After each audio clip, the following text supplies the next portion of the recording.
Hey everyone. 3 years now I've been driving Uber. Mostly nights when everything slows down and people finally let their guard drop a bit. The streets go quiet, the lights soften, and suddenly you're not just a driver anymore. You're the person they're sitting with at 2 a.m. when no one else is around. I've had all sorts in the back seat.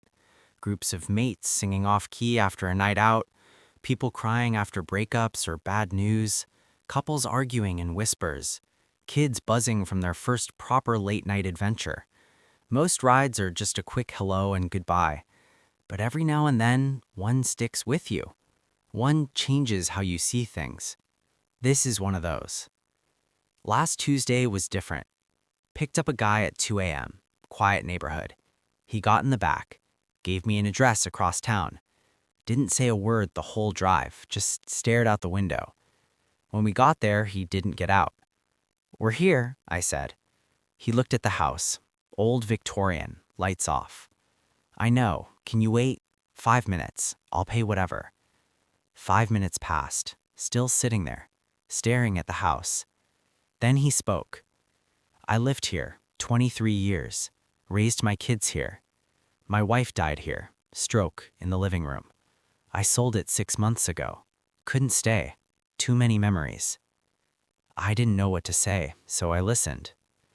New family moved in. Young couple, baby. I drive by sometimes, just to see it. Stupid, right? "Not stupid," I said. "I'm dying," he said. Just like that, casual. "Cancer. 3 months maybe." I came here to say goodbye. To the house. To her. To that version of my life. But I can't get out of the car. Isn't that pathetic? Can't even say goodbye to a building. I turned around to look at him. Really look at him. Maybe 60. Tired eyes. Worn down. "You want me to come with you?" I asked. He looked surprised. "You do that?" "Yeah, whatever you need." He nodded. "Walk with me, just to the porch. I don't want to knock, just need to touch the door." We got out. We walked up the path. He moved slow, like the house might disappear. We stood on the porch. He put his hand on the door, closed his eyes. 2 minutes of silence. Then he started talking, quiet, almost to himself. Brought her home to this door, carried her over the threshold, carried our kids through this door, their first days home, watched them leave through this door, college, jobs, lives. His hand shook on the door. "I'm not ready to die. I'm not ready to let go." "Then don't," I said. He opened his eyes. "What?" "Don't let go. Just because you're dying doesn't mean you have to let go of what you loved." He stared at me. Then he started crying right there on the porch. This 60-year-old man just broke down. I stood there, let him cry. After a while, he wiped his eyes. "I've been trying so hard to let go, to make peace, but I don't want to. I want to hold on to every memory until the very end." "Then do that." He smiled. First real smile. "You're a good person." "I'm just an Uber driver."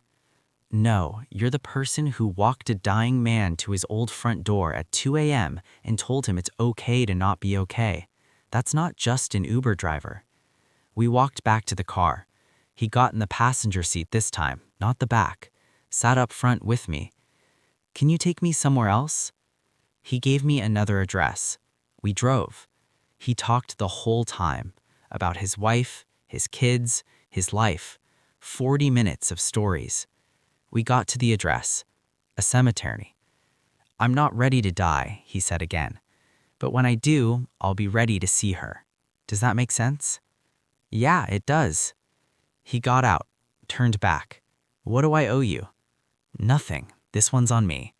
He tried to argue. I refused. "Just promise me something. Don't spend your last 3 months trying to let go. Spend them holding on to everything, every memory, every feeling. Hold on until you can't anymore." He nodded, shook my hand, walked into the cemetery. Never saw him again. 2 months later, I got a letter. His daughter found it in his things. addressed to the Uber driver. You were right. I held on. Every day. Every memory.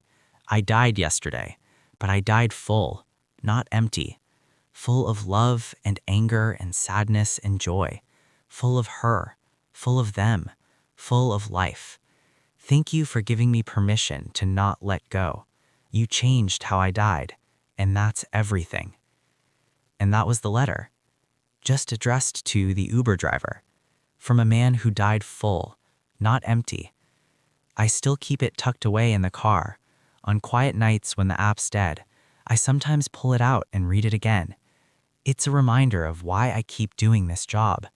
Not just for the money, for the people, for those strange late-night moments when someone really needs someone else to just be there, to listen, to say it's okay to feel everything. We're often told to let go to find peace, make peace with it, move on. But sometimes holding on is the peaceful part.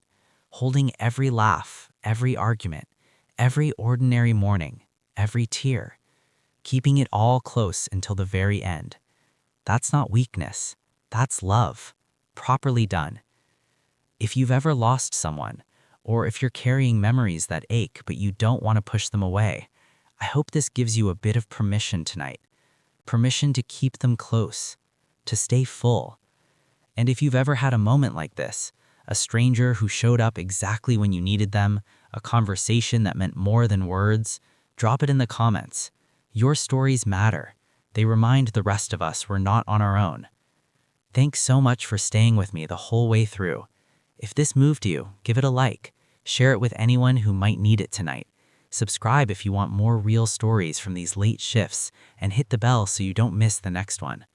Look out for each other out there. Hold the people who matter a little tighter. And remember, the most important journeys aren't about how far you go, but how full you feel when they end. See you next time. Take care.